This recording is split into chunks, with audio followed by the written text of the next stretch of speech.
The Mission Inn Festival of Lights is one of my favorite Christmas events each year, and I usually go multiple times during the season.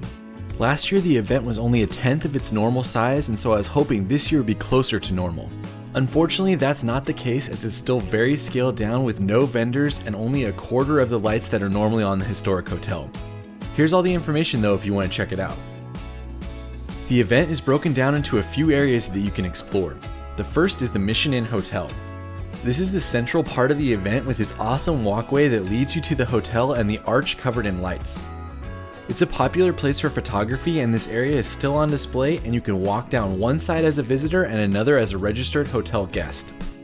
When you get to the hotel entrance, you cannot go inside without a reservation to the hotel or one of the restaurants, so you have to turn left and proceed down another lit up walkway.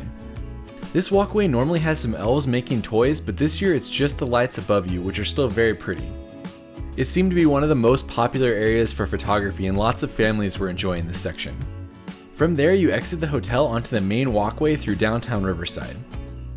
Here you can explore the rest of the hotel and see the lights that adorn the side and the back of the historic structure. There are not as many lights here compared to previous years, but it's still worth walking around and seeing them.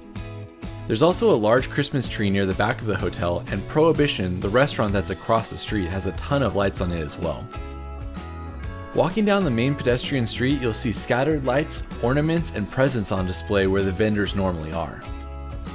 There were lots of people selling light-up toys for children in this area, but that was the only vendor I saw.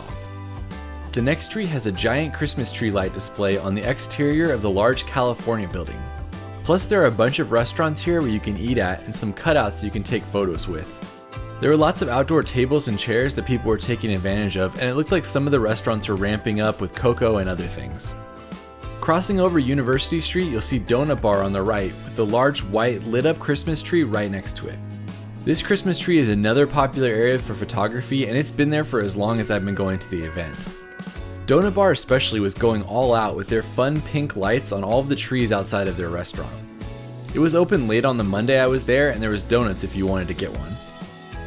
The last area you can see is the flower lights that line the walkway heading towards City Hall. This area is always pretty to walk down, and I was glad to see that it was still here to enjoy. There was a few photo areas here as well, like a lit up photo frame that you could take pictures in. From there you basically turn around and go back and explore any of the areas that you missed. I have to say, I was hoping the event would be a little bit more normal this year, and you can watch my video from 2018 if you want to see what it's usually like.